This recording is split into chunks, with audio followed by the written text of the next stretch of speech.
अस्सलाम वालेकुम। इमाम अहमद रज़ा ख़ान की किताब फ़ौज़ मुबीन यानी हरकत ज़मीन के रद में 125 साल कबल लिखी गई किताब से हम आपको आसान अंदाज में दलाइल पेश करने का जो सिलसिला शुरू किया है, इसी सिलसिले की आज 5वीं किस्त आपके लिए पेश खिदमत है। पिछली किस्त में हमने रस्सी के साथ पत्थर बांध कर घुमाने और उसका ताल्लुक सेंट्रीफ्यूगल फोर्स से क्यों नहीं है, इस पर बयान किया। इस किस्त में हम फ़ौज़ मुबीन के पहले चैप्टर नाफरियत के रद यानी सेंट्रीफ्यूगल फोर्स के रद पर दूसरी दलील लेकर आए हैं।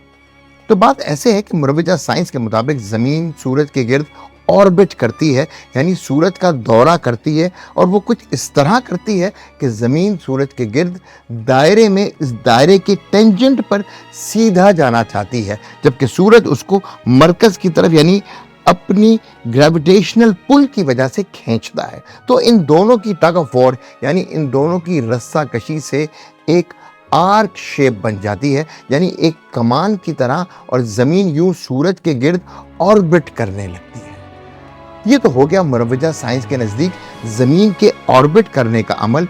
यहाँ एक बार फिर नाक़िदीन आला हज़रत की एक बात को एड्रेस करना चाहूँगा कि जो कहते हैं कि आला हज़रत को साइंस नहीं आती थी, वो तो एक मौलवी थे। आप खुद इंसाफ करें कि अगर वो साइंसदान ना होते, साइंस को ना जानते, तो ये कानून कैसे बयान कर पाते। बहरहाल आगे बढ़ते हैं।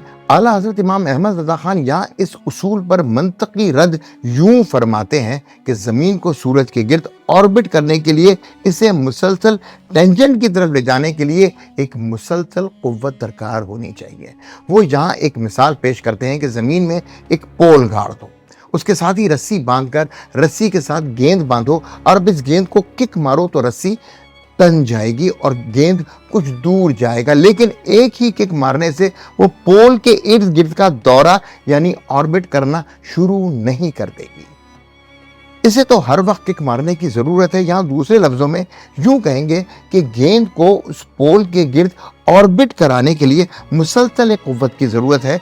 अब ज़मीन का मदार बनाने के लिए मुसलसल क़ुव्वत सूरज तो नहीं दे सकता, क्योंकि सूरज तो ज़मीन को मुसलसल अपनी जानिब खींच रहा है। तो फिर क्या कोई दूसरा सैयारा होगा जो ज़मीन को टेंजेंट पर मुसलसल कायम रखे और सूरज ज़मीन को खींचता रहे? अगर ऐसा है तो वो सैयारा तो हर वक्त ज़मीन के साथ फिरता रहेगा ताकि उसे खींचता रहे। फिर इस सैयारे को कौन सी चीज़ मुसलसल ज़मीन के साथ फिरवा रही है? क्या कोई और सैयारा? ये सिलसिला लामतनाही तौर पर यूं ही चलता रहेगा, जो कि महाल यानी नामुमकिन है, और यूं ज़मीन की गर्दिश बातिल है। हम जानते हैं या मुरवजा साइंस समझने वालों के जहन में कुछ बातें आई होंगी, और आपको बताते चले कि इन बातों का जिक्र भी आला हज़रत ने फ़ौज़ मुबीन में ही किया है। अगली किस्त में इन बातों पर भी बात करेंगे। अनसुनी बातें, जवाद रज़ा ख़ान।